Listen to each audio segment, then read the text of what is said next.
یہ لوگ پیٹ پھیر کر بھاگ جائیں گے. تو حضور صلی اللہ علیہ وسلم صحابہ کرام کو قرآن کی آیت کا پورا نقشہ سامنے آ گیا کہ اللہ کا وعدہ سچ ہے. تو اس طرح سے حضور صلی اللہ علیہ وسلم کے ساتھ بدر کا واقعہ دیکھ کر حضور صلی اللہ علیہ وسلم نے فرمایا اب میرے ساتھیوں یہ تمام کافروں کی لاشوں کو اٹھا کر وہ بوڑی تھی ایک کنواں تھا اس میں ڈال دو. سب اس کو جا کے ڈال دیے. اور جو بھی مسلمان شہید ہوئے تھے گنے چنے اللہ کے پیارے شہید ان کو دفن کرنے کا حکم دے دیا. تو جیسے ہی کفار کو پھینک دیا گیا کنویں میں تو حضور صلی اللہ علیہ وسلم اپنے صحابہ کرام کے ساتھ گئے اور کہا کہ کنویں کے قریب ایک صحابہ کرام جمع ہو گئے تو آپ نے کنویں سے خطاب کی اے کافرو اے ادبا اے شیبا اے ابو جہل کیا تم نے اب دیکھ لیا کہ اللہ کون ہے اور میں کون ہوں اب تم کو معلوم ہو گیا.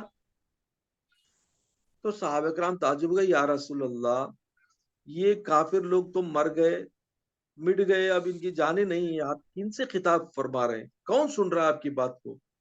حضور صلی اللہ علیہ وسلم نے فرمایا یاد رکھو میرے صحابیوں یہ جو مر گئے ان کی روح زندہ ہے یہ نہیں سنتے ان کی روح سنتی ہے اور یہ تم سے زیادہ اچھا سنتے ہیں. تو اس سے پتا چلا کہ جو گزر جاتے ہیں ان کی روح زندہ ہوتی ہے روح ہماری باتوں کو سنتے ہیں. اور اسی کا ثبوت ہے کہ جب بھی قبرستان میں ہم جاتے ہیں تو حضور صلی اللہ علیہ وسلم کی حدیث ہے کہ السلام علیکم یا اہل القبور جیسے ہی سلام کرتے ہیں کوئی تو قبر والوں کو یہ سلام پہنچتا ہے اور اس کا جواب دیتے ہیں ہمارے کانوں کو سنے نہیں آتا. تو جب قبر میں مٹی ہو گئے مر گئے مٹ گئے بولنے والے حضور کی حدیث پر فرماتے ہیں کہ سلام کرو کس کو سلام کریں گے مٹی کو سلام کرتے ہیں. سمجھنے کی بات ہے کہ آرڈنری مسلمان جس کا کوئی درجہ نہ ہو بھی اس کی روح زندہ ہوتی ہے وہ ہمارے سلام کو سن کے جواب بھی دیتا ہے. تو اولیاء کرام ایسی بزرگان ہستیوں کی ارواح جو پاورفل ہوتی ہے جو اللہ کے پیارے ہوتے ہیں ان کی روح اتنی نورانی ہوتی ہے کیا وہ ہماری باتوں کو نہیں سنتے ہوں گے. اللہ اکبر یہ سوچنے کی بات ہے. تو اس طرح سے اللہ تعالیٰ نے کافروں کو عذاب دے کر مسلمانوں کے ہاتھوں میں ایسی زبردست شکست دی کہ واقعی وہ اللہ کا بدلہ لے لیا. اب قیامت میں بھی تذکرہ فرماتے ہوئے اللہ تعالیٰ فرماتا ہے کہ یہ لوگ جو کافر ہیں جنہوں نے دنیا میں کفر کر کے اللہ کے خلاف شرک کر کے مسلمانوں سے اسلام سے دشمنی کر کے اس کے رسولوں سے دشمنی کی تو ان کا حشر جہنم کی آگ میں ایسا ہوگا کہ فرشتے ان کو پیر کے بل گھسیٹتے ان کے چہرے گھسیٹتے ہوئے لے جا کر پھینکیں گے اور وہ اپنے آپ کو بچا نہیں پائیں گے اور ادھر جا کر ان کو بولا جائے گا کہ اے کافروں دشمنوں تم دنیا میں بڑے اپنے آپ کو طاقتور سمجھتے تھے نا اپنے آپ کو بہت بڑا سمجھتے تھے آج تم چکو مذاب عذاب کا جس کے بارے میں ڈراتے تھے میرے نبی جس کے بارے میں ہمارے کتابوں میں بھی تذکرہ تھا لیکن تم نے ان سے انکار کیا تو آج وہی عذاب تم کو بتایا جا رہا ہے اب مانو تم چکو اس کا عذاب کیسا ہوتا ہے. تو یہ اللہ کا سسٹم ایسا ہے کہ دنیا میں یہ ایک وقت دیتا ہے یہ ایک ٹائم دیتا ہے ظالموں کو بھی ٹائم دیتا ہے کافروں کو بھی ٹائم دیتا ہے دشمنوں کو بھی ٹائم دیتا ہے کہ ان کا پورا وقت پورا ٹائم جب پورا ہونا ہے تو وہ ان کا جو گناہ اور ان کا جو جہنم کا جو ایک مقام ہے اس کو جب تک وہ حاصل نہیں کرتے تب تک ان پر عذاب نہیں دیتا ان کو موت نہیں دیتا. تو اس وجہ سے مسلمان آزردہ نہیں ہونا. آج کے دور میں بھی ہم پر جو ظلم ہو رہا ہے یہ بھی ایک قسم کا آزمائش ایک قسم کی آزمائش ہم پر کہ وہ جو کافر جو لیڈر ہیں جو مسلمانوں کو اسلام کو بدنام کر کے دشمنی کر کے مسلمانوں کو زبردستی برے برے طریقے سے ہر طریقے سے پریشان کر رہے ہیں ان کا انجام بھی ہونے والا ہے لیکن اس کے لیے صبر کی ضرورت ہے اللہ سے رجوع کی ضرورت ہے. تو اللہ تعالیٰ بندوں میں چند ایسے بندے بھی پیدا فرماتا ہے جو اس کے نیک بندے کہلاتے ہیں، اور ان کی دعائیں اور ان کی جو بھی گزارش ہوتی ہے اللہ اسے قبول فرماتا ہے۔ تو دیکھیے کہ ایک اللہ تعالیٰ کے بندوں میں اولیاء کرام کی ایک ایسی جماعت ہے جو اللہ سے ہمیشہ کلوز ہوتے ہیں، مقرب ہوتے ہیں، تو ان کی دعاؤں کی برکت سے بلائیں ٹل جاتی ہیں، مصیبتیں ٹل جاتی ہیں۔ تو اس واسطے اولیاء کرام وقتاً فوقتاً دیکھا گیا کہ جب بھی ان سے کوئی دعاؤں کی درخواست کرتے تھے، بس ان کی دعا سے کام ہو جاتا تھا۔ ایک واقعہ ایسا ہوا کہ گاؤں میں بہت قحط پڑ گیا، پانی کی تکلیف کی وجہ سے لوگ پریشان تھے۔ وہاں کے چند بزرگوں نے نماز استسقاء کے لیے میدان کی طرف گئے، لیکن راستے میں ایک ولی اللہ سے ملاقات ہو گئی۔ تو ولی اللہ نے پوچھا تم کہاں جا رہے ہو؟ بولے کہ ایسا پانی کی تکلیف ہے، ہم دعا کرنے جا رہے ہیں۔ تو انہوں نے کہا کہ تمہاری نیت کیا ہے؟ ہم آسمانوں سے اللہ سے گزارش کریں پانی برسائے۔ تو آپ مسکرائے بولے تمہاری نیت پاک نہیں ہے، تمہاری نیت پاک نہیں ہے۔ لوگوں نے پوچھا تو چلیے آپ ہی ہمارے لیے دعا فرما دیجئے۔ تو حضرت کو لے کے چلے۔ تو حضرت جب آسمان پر ہاتھ اٹھائے تو پروردگار سے دعا کرتے کرتے آپ نے فرمایا اے میرے پاک پروردگار، جو وعدہ تو نے مجھ سے کیا ہے اور جو وعدہ ہم دونوں کے درمیان میں ہوا ہے، اس وعدے کی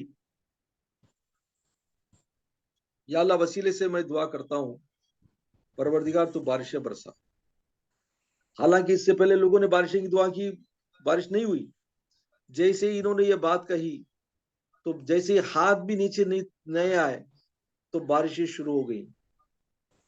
تو لوگوں نے پوچھا حضرت یہ آپ کا کیا معاملہ ہے؟ انہوں نے کہا کہ تمہاری نیتوں میں آسمانوں سے بارش کے لیے تم دعا کر رہے ہو نا، بارش دینے والا رب العالمین ہے، تم نے اس سے گزارش کرنا چاہیے تھا، تم نے اس سے اپنے دل میں اسے بٹھانا تھا، پہلے تمہارا لو اللہ سے رہنا تھا۔ تم نے کیا سمجھا کہ آسمانوں سے بادل آئیں گے، بادل سے بارش آئے گی؟ نہیں، کسی میں طاقت نہیں کہ وہ کچھ کرے سوائے اللہ کے۔ تو نیت پاک کرو، تمہاری دعاؤں بھی اللہ قبول کرے گا۔ تو اس سے پتا چلتا ہے کہ ہم کو اپنی نیتیں صاف رہنی چاہیے اور ہماری یقین میں مقتدی چاہیے کہ ضرور ہم جو دعا کریں گے اللہ قبول کرے گا، اور اللہ ہی ہر طاقت ہر چیز پر قدرت دینے والا ہے۔ تو آگے کی آیت میں اللہ یوں فرماتا ہے ان کل شیء خلقناه بقدر، بے شک ہم نے ہر چیز کو اس کے قدر پر، تقدیر پر پیدا کیا، اس کے جیسا میں نے اپنی کتاب میں لکھا تھا، لوح محفوظ میں تھا، اسی طرح میں نے پیدا کیا۔ دنیا میں جتنے کائنات میں بھی مخلوقات ہیں، چاہے وہ جانور ہو، حیوان ہو، انسان ہو، کوئی چیز بھی ہو دنیا کی، ہر چیز کا ایک مقدار ہے، اس کی ایک کوانٹٹی ہے، اس کا ٹائم ہے۔ تو یہ ساری چیزیں جو ہیں پہلے ہی اللہ تعالیٰ نے لوح محفوظ میں لکھ رکھا ہے۔ حضور پاک صلی اللہ علیہ وسلم نے فرمایا کہ زمین اور آسمانوں کی تخلیق سے 50,000 سال پہلے، 50,000 years before، دنیا کی تخلیق سے پہلے، پیدا کرنے سے پہلے اللہ نے تمام مخلوق کی تقدیر بنا دی، لوح محفوظ میں اس کو محفوظ کر دیا۔ یعنی whatever things you are seeing today, کوئی بچہ پیدا ہوتا ہے تو آلریڈی یہ اللہ کے علم میں تھا، 50,000 سال پہلے لکھ دیا تھا، وہ بچہ آج پیدا ہوا۔ تو ہر چیز، ہر ٹائم، سب اللہ کی قدرت سے پہلے ہی طے شدہ ہے، آلریڈی پروگرامڈ ہے۔ وہ پروگرام کے مطابق جو کچھ بھی انسیڈنٹس ہیں، چل رہے ہیں، انسان پیدا ہوتا یا مرتا، یہ کام ہوتا وہ کام ہوتا، کوئی چیز پھٹتی ٹوٹتی، سیلاب آتا، زلزلے آتے، ہر چیز بھی سب اس کے پروگرام کے مطابق ہو رہے ہیں۔ اور یہ کب ہو گیا؟ لوح محفوظ میں 50,000 سال پہلے آلریڈی اللہ نے لکھ دیا ہے، وہی تقدیر ہے۔ اسی کا نام تقدیر ہے، وہ قدر ہے۔ تو اللہ تعالیٰ ایک انداز سے ایک چیز کو دنیا میں جب پیدا کرتا ہے، اسے کھانے پینے کا انتظام، رہنے کا انتظام، اس کی آل اولاد کا انتظام، اس کی شادی بیاہ کا انتظام، اس کی عمر کا انتظام، اس کی موت کا انتظام، انہیں کہاں مریں گا کہاں جیے، سب کچھ سب فیصلہ ہو چکا ہے اور قلم سوکھ چکا ہے۔ حضور صلی اللہ علیہ وسلم نے فرمایا تقدیر کا قلم سوکھ چکا ہے، کوئی بدل نہیں سکتا ہے سوائے اللہ کی ذات کے۔ تو اللہ تعالیٰ کے تمام چیزوں پر خود رکھنے والا رب العالمین، تب ہمارا یقین، ہمارا ایمان کیسا رہنا؟ جو چیز بھی چل رہی ہے واللہ عالم، ایسا بول، ہر چیز بھی اللہ کی طرف سے، واللہ من عند اللہ، اللہ کی طرف سے۔ اس کا سے ہمارا ایمان کیا ہے؟ آمنت باللہ و ملائکتہ و کتبہ و رسلہ والیوم الآخر والقدر خیرہ و شرہ من اللہ تعالی والبعث بعد الموت۔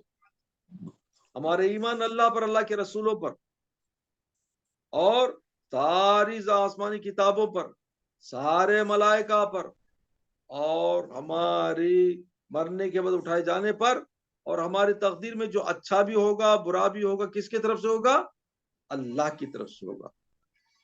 والقدر خیرہ وشرہ، ہماری تقدیر میں جو اچھا بھی ہوگا، بیمار بھی پڑیں گے، پیسے بھی آئیں گے، خوشحالی بھی ہوگی، بدحالی بھی ہوگی، تکلیف بھی آئے گی، یہ ساری تکلیف اور خوشیوں کے جو حالتیں ہمیں بدلتے رہتے ہیں نا، یہ ساری کس کی طرف سے؟ من اللہ تعالی، اللہ کی طرف سے بولنا۔ تو ایسا بولیں گے تو تمہارا ایمان مکمل ہے جی۔ اس کا سے ہر حال میں اللہ کا شکر ادا کرتے رہنا۔ میں ہمیشہ بتاتے رہتا ہوں الحمدللہ علی کل حال، صبح اور شام اللہ کا شکر ادا کرنا۔ الحمدللہ لک الحمد ولک الشکر یا اللہ، الحمدللہ لک الحمد ولک الشکر یا اللہ، 3 بار بولنا، اور اس کے بعد بولنا الحمدللہ علی کل حال، اے اللہ تیری تعریف ہے، تیرا شکر ہے، ہر حال میں تیرا شکر ہے۔ چاہے تم بیمار بھی ہو، اللہ کا شکر ادا کرو، کیونکہ بیمار جب بندہ پڑتا ہے تو اس کے گناہ جھڑ جاتے ہیں، گناہ دھل جاتے ہیں، اور بندے کے گناہ دھل گئے تو اس کی درجات میں ترقی ہوتی ہے، ایمان میں ترقی ہوتی ہے۔ تو بیمار ہونا بھی اللہ کی طرف سے رحمت ہے، شفا دینا بھی اللہ کی طرف سے رحمت ہے، بری حالت میں رکھنا بھی اللہ کی طرف سے رحمت ہے، اچھی حالت میں رکھنا بھی اللہ کی طرف سے رحمت ہے۔ اس وجہ سے ہمیں کیا کرنا، ایسے بندے کیا کرتے؟ الحمدللہ، الحمدللہ علی کل حال، ہر حالت میں تیرا شکر ہے اللہ، تو کبھی ہمنا اچھا رکھتا ہے، کبھی بری حالت میں رکھتا ہے، یہ تیری حکمت ہے، اس میں شاید کوئی میرے لیے بہتری ہوگی۔ ایسا اگر بولے گا تو بندہ، اللہ بہت خوش ہو جاتا ہے، جلد سے جلد اس کی تکلیف کو دور کر دیتا ہے۔ وما امرنا الا واحدۃ کلمح بالبصر، اور نہیں ہمارا امر، ہمارا حکم کیسا، اس کا اللہ کا کام کیسا، خالی پلک جھپکنے کی دیر کتنی ہوں گی ہماری، ایک پلک جھپکنے میں کتنے دیر ہوتی؟ بہت کم، شارٹیسٹ ٹائم ہوتا، وہ ٹائم پہ جیسے ہی اللہ کا حکم ہوتا کن، ویسے ہی فوراً حاضر ہو جاتی چیز۔ تو اللہ کے لیے کوئی ڈیفیکلٹی نہیں ہے، ٹائم کی اور چیزوں کی کوئی ضرورت نہیں ہے۔ تو اللہ تعالیٰ فرماتا ہے وَإِذَا أَرَادَ اللَّهُ شَيْئًا أَن يَقُولَ لَهُ كُن فَيَكُونُ، سورہ یاسین کی آخری آیتوں میں اللہ فرماتا ہے کہ جب اللہ کوئی چیز کا ارادہ کرتا ہے تو کیا کرتا ہے؟ خالی حکم دیتا ہے کن، اور فوراً فیکون ہو جاتی ہے، چیز حاضر ہو جاتی ہے۔ تو اللہ کی قدرت کتنی پیاری ہے، دیکھو کہ ساری کائنات کی مخلوقات اس کے سامنے سر بسجود ہے، جیسے ہی حکم کرتا ہے فوراً بن جاتے ہیں، جیسے اس نے حکم کیا زمین بن گئی، جیسے حکم کیا سورج چاند آسمان سب بن گئے۔ تو اللہ تعالیٰ کی کوئی چیز مشکل نہیں ہے، پلک جھپکنے کی بھی دیر بھی نہیں ہے، سمجھے؟ ہاں، وَلَقَدْ أَهْلَكْنَا أَشْيَاعَكُمْ فَهَلْ مِن مُدَّكِرٍ، اور تحقیق جو کچھ بھی تمہارے چیزاں ہیں، تمہارے ساتھ ہیں، وہ سب کیا ہے؟ سب کو مٹنا ہے، ہلاک ہونا ہے، ختم ہونا ہے۔ کافروں کو یہ خطاب کر کے کہہ رہا ہے کہ اے کافروں، تم کیا سمجھے، جو کچھ بھی تمہیں اچھا طاقت ہو رہے، پیسہ ہے، تو مال ہے، سب اچھا ہے، رہیں گے تمہیں ہمیشہ؟ نہیں، سب کو ہلاکت ہے، سب کو ختم ہونا ہے، سب کو برباد ہونا ہے، سب کو مٹنا ہے. فہل من مدکر، ہے کوئی نصیحت حاصل کرنے والا؟ اللہ فرماتا ہے اتنی نصیحت دینے کے بعد اللہ کوشچن کرتا ہے کہ اتنی ساری چیزیں میں نے بتایا، ہے کوئی تم میں کوئی نصیحت حاصل کرنے والا؟ اگر نصیحت حاصل کر لو گے تو میرے نبی پر ایمان لاؤ گے، مجھ پر ایمان لاؤ گے، اور تم بچ جاؤ گے، دنیا میں بھی خوشحال رہو گے، آخرت میں بھی خوشحال رہو گے. سمجھے؟ تو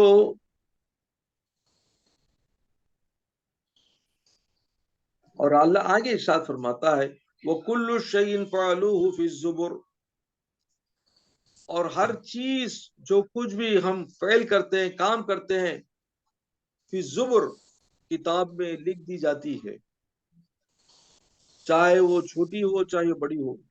وَكُلُّ صَغِيرٍ وَكَبِيرٍ مُسْتَطَرٍ، ہر چیز چاہے وہ چھوٹی ہو بڑی ہو اس کو لکھ دیا جاتا ہے. تو اللہ تعالیٰ کے پاس ریکارڈز ہوتے ہیں کہ بندے جو بھی کرتے ہیں، چاہے چھوٹی ہو چاہے بڑی ہو، چیز ہو کام ہو، ہر چیز اس کی پورا ریکارڈ کر دیا جاتا ہے. اور یہی ریکارڈ قیامت کے دن کھولا جائے گا اور ان کے سامنے ان کے اعمال نامے پیش ہوں گے، اور ان اعمال نامے کے بیسس پر اللہ تعالیٰ ان کو دوزخ یا جنت کا فیصلہ فرمائے گا. یہ چیز کیسی ہے کہ بندے کل جا کر جھٹلانا نہیں، یا اللہ میں نے نہیں کیا، یہ تو میں کیا نہیں، یہ کیسے میرے ریکارڈ میں آ گیا، ایسا بولے گا. تو جب بندہ کے سامنے کھولا جائے گا اس کا دفتر اس کے اعمال کا، تب اس کے ساتھ آڈیو ویڈیو کے ساتھ اس کا کام کرتا ہوا بتایا جائے گا. دیکھ فلاں وقت پر فلاں ٹائم پر فلاں جگہ فلاں کام یہ کام کیا، دکھتا ہے کیا؟ تب مانے گا، بولے گا ہاں اللہ مجھے معاف. وہاں معافی کا کوئی سوال نہیں ہے. معافی کرنا ہے تو دنیا میں کرنا ہے. اس واسطے فرماتے ہیں حضور پاک صلی اللہ علیہ وسلم روزانہ 100 مرتبہ سے زیادہ استغفار کیا کرو. دیکھو میں بھی روزانہ 100 مرتبہ استغفار پڑھتا ہوں. سرکار صلی اللہ علیہ وسلم تو بخشائے اور ان کے طفیل میں ہم بخشائے جائیں گے. تو سرکار صلی اللہ علیہ وسلم کا حال ایسا ہے کہ روزانہ اللہ سے 100 سے زیادہ مرتبہ استغفار پڑھا کرتے تھے، اللہ سے معافی مانگا کرتے تھے. ہمارا حال کیا ہونا چاہیے؟ سارا دن ہم استغفر اللہ میں رہنا بھی کم ہے. تو یہ ہے کہ بندوں کو نصیحت کیا کرتے ہیں بزرگان دین کہ منیمم 111 ٹائمز یا 100 ٹائمز روزانہ استغفر اللہ پڑھا کرو. اس واسطے ہم نے بھی ذکر کے پہلے کیا کیا، 100 مرتبہ استغفر اللہ پڑھ کے ذکر شروع کرو بولتے سے. تو یہاں پر آگے ارشاد فرماتا ہے ان المتقین فی جنات و نہر، بے شک متقیوں کے لیے جنت کے باغات ہیں اور نہریں ہیں. تو اللہ نے کافروں کی عذابوں کے بعد مسلمانوں کو، متقیوں کو، حضور کے صحابہ کرام کو تسلی دیتے ہوئے ان کے نیک اعمال کا بدلہ اور ان کے درجات کا ذکر کرتے ہوئے فرماتا ہے بے شک جو لوگ متقی ہیں، اللہ سے ڈر کر ایمان لا کر میرے نبی پر ایمان لا کر میرے اور میرے نبی کے بتائے ہوئے باتوں پر اپنی زندگی گزار کر جو زندگی تقوی کی اختیار کرے اور چلتے رہے، تو ان کے لیے اللہ کے پاس کیا ہے؟ بڑے بڑے باغات ہیں، محلات ہیں اور جنت کے نہریں ہیں. ایسی نہریں جس میں دودھ ہوگا، شہد ہوگے، شراب کی نہریں ہوں گی، اور ہر طرح کی ان کو سہولتیں اور ہر طرح کی ان کو فضیلتیں ہوں گی. فی مقعد صدق عند ملیک مقتدر، اور وہ بیٹھے ہوں گے سچوں کی مجلس میں، ملیک مقتدر اور قدرت والے بادشاہ کے دربار میں. جنتیوں کا مقام کہاں ہوگا؟ کہ اللہ کے پیارے دربار میں بیٹھے ہوں گے، اور وہ دربار ہے جس میں جنتی آرزو کرتے ہیں کہ اللہ کے دربار میں بیٹھے، اس کو دیکھیں، اس کا دیدار کریں. فرماتے ہیں کہ جو نیک بندے ہوتے ہیں، جو اللہ کے پیارے عاشق ہوتے ہیں، تو وہ دنیا میں بھی اللہ کی عشق میں تڑپتے رہتے ہیں کب اس کا دیدار ہو جائے، کب اس کی ملاقات ہو جائے. تو ایک دفعہ حضرت ذوالنون مصری رحمۃ اللہ علیہ مکے کو گئے. مکے میں انہوں نے دیکھا کہ ایک آدمی کپڑے کچھ بھی نہیں، تھوڑا بہت کپڑا ہے، مکے کے ایک ستون کے پاس پڑا ہوا. ان کو بڑا ترس ہوا، وہ رو بھی رہا. تو آپ اس کے پاس گئے، سلام کیا اور انہوں نے پوچھا کیا حال ہے، کیوں تم رو رہے ہو؟ تو اس نے کہا کہ میں بے وطن ہوں، عاشق ہوں، تڑپتا ہوں میرے اللہ کی محبت میں، بول کے پھر رونے لگا. تو ذوالنون مصری فرماتے ہیں کہ آپ اس کی بات پر آپ بھی رونے لگ گئے. تو وہ اس آدمی نے پوچھا تم کیوں رو رہے ہو؟ تو آپ نے فرمایا مجھے تیری حالت دیکھ کر رونا اس واسطے آ رہا ہے کہ میں بھی اللہ سے عشق کرتا ہوں، میں بھی تیری حالت کا میں بھی ویسا ہی ہوں. تو اس نے پھر ایک زور سے رونا شروع کیا اور چیخ ماری اور مر گیا، اس کی روح پرواز ہو. تو حضرت ذوالنون مصری دیکھے یہ ایک لاوارث ہے، تو اس کو فوراً کیا کرے اپنا کپڑا اڑا ڈالے اور جلدی باہر نکلے تاکہ کفن کا کپڑا لکھوائیں گے. تو اب جا کے کفن کا کپڑا وغیرہ سب لے کے واپس آئے تو کیا دیکھتے ہیں کہ وہ آدمی غائب ہے. ڈھونڈتے ڈھونڈتے آدمی دکھتا ہی نہیں ہے، اس کی لاش پڑی ہوئی تھی وہ غائب ہے. تو فوراً سبحان اللہ یہ کیا ہوا بولے، بول نہیں دے رہی تھی، پیچھے سے ایک آواز آتی ہے ان المتقین فی جنات و نہر فی مقعد صدق عند ملک مقتدر. انہیں اللہ کے وہ نیک بندے جو متقی ہوتے ہیں وہ جنت میں ہیں، جنت کی نہروں میں ہیں. اور وہ کہاں ہے؟ اللہ کی صدق مجلس میں، اللہ کے قریب مجلس میں بیٹھے ہوئے ہیں. تو ہوا کیا؟ اللہ نے اس کی لاش کو فوراً جنت میں تبدیل کر دیا، ٹرانسفر کر دیا. ذوالنون مصری وہ دیکھ کر رونے لگ گئے کاش اس کی حالت جیسی مجھے بھی ہو جاتی. تو ایسے ایسے پیارے نیک بندے بھی تھے. اسی طرح ایک واقعہ سنو، شام میں سیریا کے 3 بھائی رومیوں کے ساتھ جہاد کرنے کی غرض سے نکلے اور رومیوں کے فوجیوں کے ہاتھ میں اٹک گئے. جب تینوں کو پکڑا گیا اور روم کے بادشاہ کے پاس لایا گیا تو بادشاہ نے ان بھائیوں کو خطاب کیا، بولا کہ اگر تم عیسائی مذہب اڈاپٹ کر لو گے، یعنی تم کرسچن بن جاؤ گے، تو میں تم کو بادشاہ کی بیٹیوں سے شادی کرا دوں گا، تم کو ہی بادشاہ بنا دوں گا.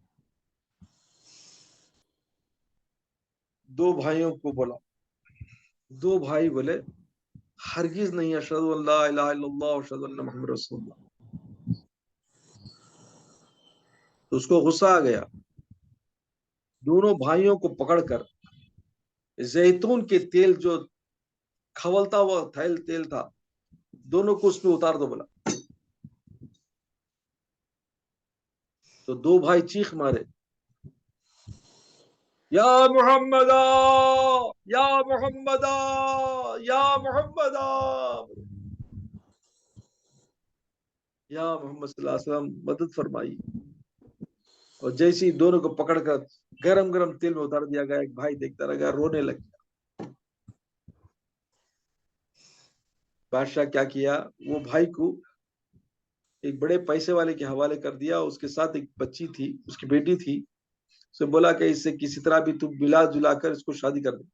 وہ کرسچن تھا، سمجھا کہ تھوڑے دن رہنے کے بعد لڑکی کے ساتھ وہ خوش ہو جائے گا، شادی کر لے گا، کرسچن بن جائے گا. لیکن اللہ کی شان دیکھو، بھائی بھی بڑا پرہیزگار تھا.